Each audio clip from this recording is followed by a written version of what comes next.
बिस्मिल्लाहिर्रहमानिर्रहीम। अस्सलाम वालेकुम दोस्तों, उम्मीद है आप सब खैरियत से होंगे। Welcome to another video. आप देख रहे हैं वर्ल्ड वीज़ा यूट्यूब चैनल। मेरा नाम है सईद। दोस्तों, आज की इस वीडियो में हम बात करेंगे पुर्तगाल के जॉब सीकर वीज़ा के बारे में। अगर पुर्तगाल की बात की जाए तो पुर्तगाल एक शेनिन एरिया की कंट्री है। इसको फाउंडिंग मेंबर भी कहा जाता है। शेनिन एरिया का जब ये बना था तो उसमें इसका काफ़ी अहम किरदार था।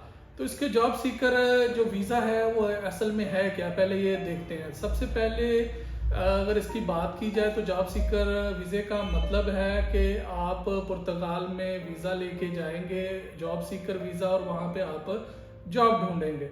अब पुर्तगाल ने ये काम क्यों स्टार्ट किया, उसका मेन जो इसमें रीज़न है वो ये है कि जो पुर्तगाल के अपने शहरी हैं, अपने जो प्रोफेशनल हैं, वो मुख्तलिफ कंट्रीज़ में मूव हो जाते हैं, जैसे यूएसए, कनाडा, ऑस्ट्रेलिया, यूके, या जो यूरोप की बड़ी कंट्रीज़ हैं, फ्रांस हो गया, जर्मनी हो गया, वहाँ पे वो अपना प्रोफेशन कंटिन्यू करते हैं, वहाँ पे मूव हो जाते हैं, क्योंकि वहाँ पे उनको इनकम के ज़्यादा अच्छे मौके मिलते हैं।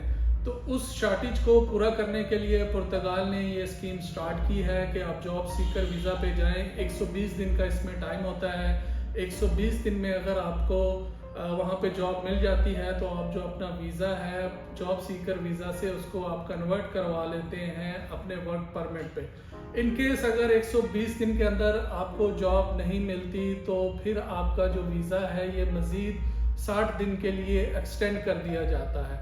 अगर फिर भी आपको जॉब नहीं मिलती 180 दिन में, यानी 6 मंथ के अंदर, तो फिर आपको पुर्तगाल का जो इमिग्रेशन का एक्ट है 77 आर्टिकल, उसके तहत आपको पुर्तगाल से एग्जिट करना पड़ेगा और फिर आप ये वीज़ा दोबारा अप्लाई कर सकते हैं 1 साल के बाद। 1 साल से पहले आप ये वीज़ा अप्लाई नहीं कर सकते।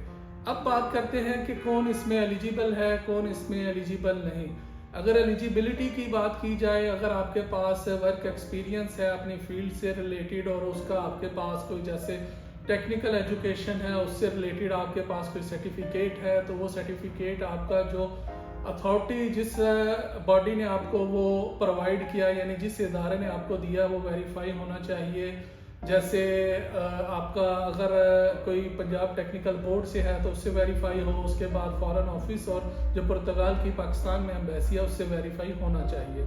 दूसरा, अगर आपके पास हायर एजुकेशन है तो हायर एजुकेशन में आपके जो भी डिप्लोमे हैं, यानी कि अगर आपने कोई डिग्री की है तो आपकी जो कंसर्न यूनिवर्सिटी है वहाँ से, और उसके बाद HEC के बाद फॉरेन ऑफिस, और फॉरेन ऑफिस की जो अटेस्टेशन होती है उसकी बेस पे फिर आपको पुर्तगाल की जो एम्बेसी है वो वेरीफाई कर देती है। ये डॉक्यूमेंट आपके वेरीफाई होने चाहिए, तो तब आप इसमें अप्लाई करने के लिए एलिजिबल हैं।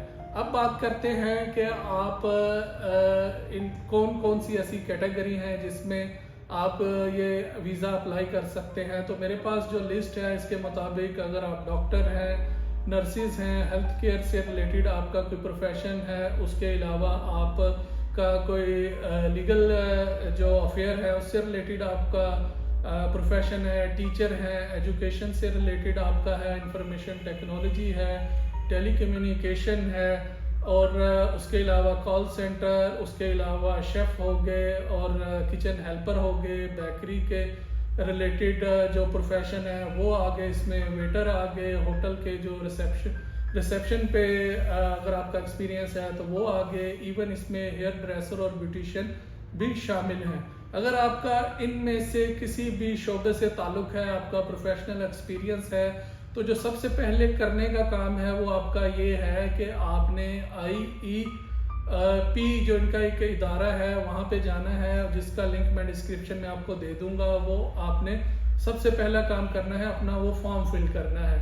उसमें आपने अपना जो पर्सनल डिटेल है, पासपोर्ट की डिटेल है, वो सारी ऐड करनी है। उसके बाद आपने वहाँ से वो शोबा सेलेक्ट करना है जिसमें आप अप्लाई करना चाहते हैं। तो 2 से 3 दिन के अंदर अगर आपका अप्रूवल हो जाता है तो आपको ईमेल आ जाती है कि आपने इसमें जो इंटरेस्ट शो किया है, आपका ये जो शोबा है इसमें आपका अप्रूवल आ गया है। वो जब आ जाता है तो नेक्स्ट करने का काम होता है, फिर आपने अपना वीज़ा अप्लाई करना है, जो कि 120 दिन का इनिशियली आपको मिलेगा। वो एम्बेसी जो पुर्तगाल की पाकिस्तान में है तो वो इशू करेगी।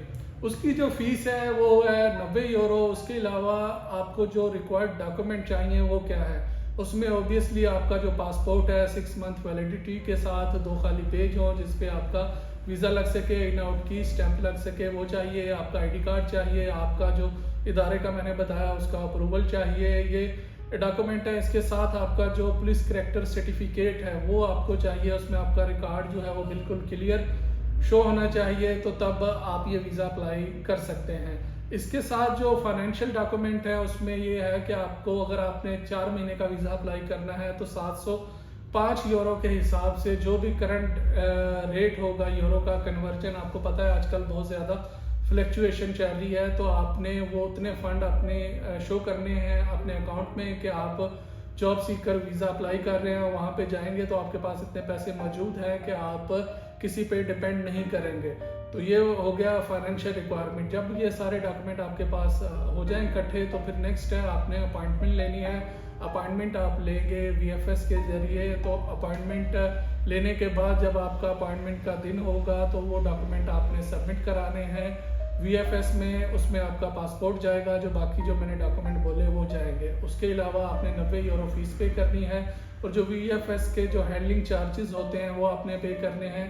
वो पे करने के बाद आपके बायोमेट्रिक होंगे। और इसमें एक चीज़ याद रखें कि अगर आप ऑलरेडी शेंगन एरिया से डिपोर्ट हुए हैं या आपका ओवर स्टे था तो आप इस वीज़े के लिए एलिजिबल नहीं, क्योंकि जब आप अप्लाई करेंगे तो आपको जो डेटा है वो उनको मिल जाएगा, तो आपका वीज़ा रिफ्यूज़ हो जाएगा।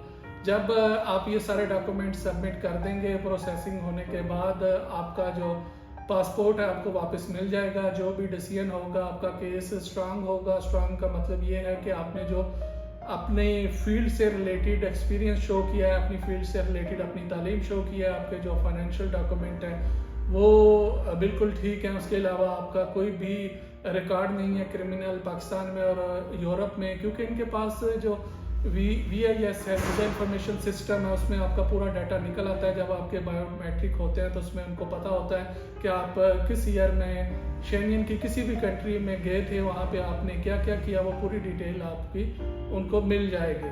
तो अगर आपका डाटा बिल्कुल क्लियर है तो बिल्कुल आप इसको अप्लाई कर सकते हैं। इसका कोई बहुत ज़्यादा खर्चा नहीं, लेकिन ये है कि आपको वीज़ा लगने के अच्छे चांस हैं अगर आपका प्रोफाइल स्ट्रांग है। अगर आपका प्रोफाइल इस फील्ड से रिलेटेड नहीं तो एजेंटों के जो हथे चढ़ने की ज़रूरत नहीं, जो प्रॉपर तरीका है उसी से आप अप्लाई करें। अगर आपका इस वीडियो से रिलेटेड या किसी और वीडियो से रिलेटेड कोई सवाल है तो आप कमेंट्स कर सकते हैं, हमारे इंस्टाग्राम हैंडल पे सवाल भेज सकते हैं, तो मैं कोशिश करूँगा कि आपके कमेंट्स का जितनी जल्दी हो सके जवाब दे सकें। और आखिर में मैं ये बताना चाहूँगा कि वीडियो जो है वो सिर्फ इंफॉर्मेशन पर्पज़ के लिए हमने बनाई है। हमारा इस ऑफिस के अलावा कोई और ऑफिस नहीं। अगर कोई कहे कि हम वर्ल्ड वीज़ा से बात कर रहे हैं और आपका प्रोसेस करवा देते हैं तो उनसे आप बचें, क्योंकि हम सिर्फ एजुकेशन का और विज़िट की फाइलिंग का काम करते हैं। बहुत बहुत शुक्रिया।